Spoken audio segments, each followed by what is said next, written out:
Jadi barang milik negara pun tidak diadministrasikan, tidak direcord. Kita asal bangun, waktu Pak Harto 30 tahun bangun banyak sekali, nggak ada pembukuannya.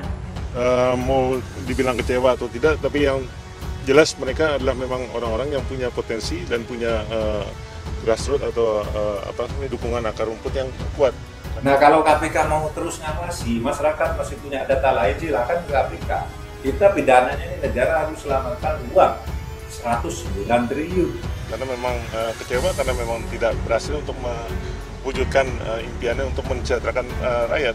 Karena memang program-programnya sekarang tidak banyak meningkatkan atau mengarah ke arah itu, seperti itu. Jadi waktu kemudian terjadi krisis, kemudian kita punya undang-undang keuangan negara dan perbendaharaan negara, kita baru mulai membangun neraca keuangan. Disitulah baru kita mulai muncul, oh mari kita membukukan dan merekod. Pertama mengadministrasikan, masukkan dulu dalam buku. Dana desa itu baik kan, 1,5 miliar per desa. Tapi penggunaan daripada dana desa itu sendiri akhirnya untuk infrastruktur yang tidak meningkatkan kesejahteraan rakyat. Harusnya bikin juklat yang membuat dana itu bisa dipakai untuk simpan pinjam atau apa yang bisa meningkatkan ekonomi rakyat. Pemerintah konsisten mendukung upaya pencegahan dan pemberantasan korupsi. Sri Mulyani tertekan bersama SBY, namun galak bersama Jokowi dalam memburu uang negara. Finansial atau keuangan adalah nyawa sebuah organisasi atau kelompok, bahkan lingkup terkecil. Seperti keluarga pun sangat memerlukan pengaturan keuangan yang baik agar keluarga tidak porak-poranda dan mampu bertahan hidup. Mencari sumber dana dan bijak dalam pemakaiannya, menempatkan berbagai kepentingan berdasarkan skala prioritas dari jangka pendek, menengah hingga jangka panjang. Di negara, hal itu dipegang oleh Menteri Keuangan. Itu mengapa Sri Mulyani menjadi orang yang begitu penting dalam kabinet Jokowi. Berkat jaringan dan wawasan Sri Mulyani, Jokowi dapat mencari berbagai sumber dana, bahkan memburu uang negara yang ada di 3 orang anak Soeharto, yaitu Tommy Soeharto, Bambang Trihatmojo, dan juga Tutut Soeharto. Tommy Soeharto dikejar Menko melalui Satgas BLBI terkait dengan uang negara yang pernah digelontorkan untuk perusahaan PT Timur Putra Nasional sebesar 2,6 triliun. Lalu Bambang dikejar untuk membayar hutang terkait penyelenggaraan SEA Games 97 sebesar 60 miliar. Sedangkan Tutut Soeharto adalah orang yang menjadi prioritas Satgas karena tak hanya satu masalah, tapi ada beberapa perusahaan yang mendapatkan kucuran dana PLBI.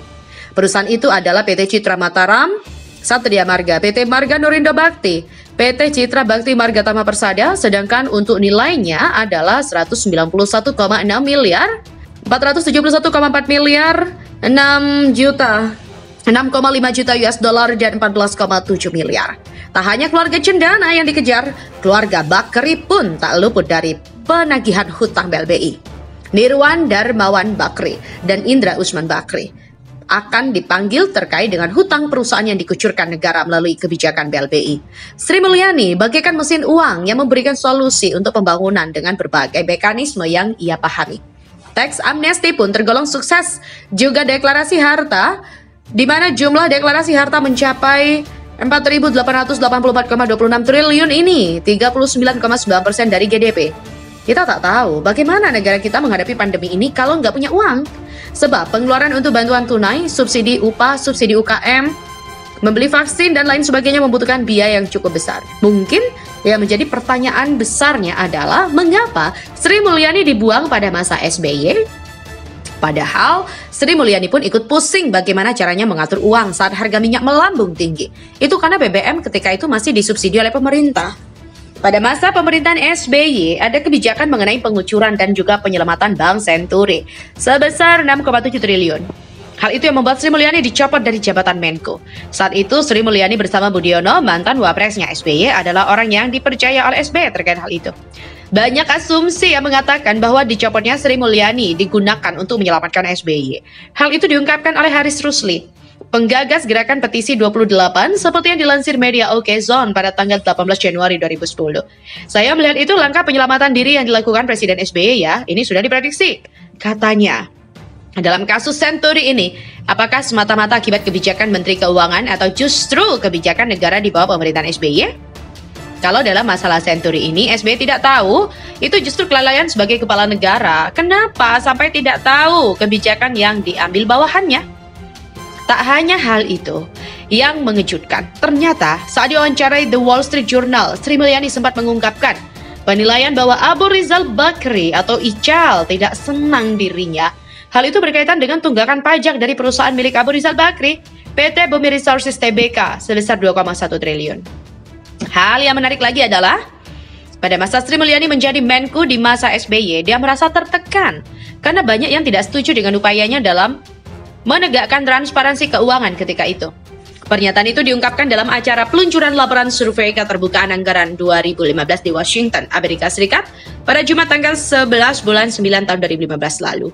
Sebagai mantan Menteri Keuangan, saya dapat memberitahu Anda bahwa membuat anggaran lebih transparan mungkin hal yang benar untuk dilakukan.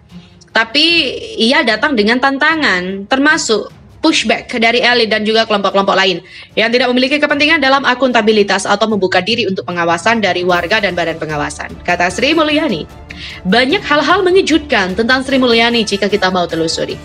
Terlepas apapun itu, bagi saya kesuksesan Jokowi tidak luput dari peran serta beliau dan juga menteri lain yang bekerja dengan profesional seperti Pak Basuki yang menjabat Menteri PUPR dan Ibu Retno yang menjabat sebagai Menteri Luar Negeri. Untuk menteri-menteri lainnya, semoga segera menunjukkan taringnya ya. Udah itu aja.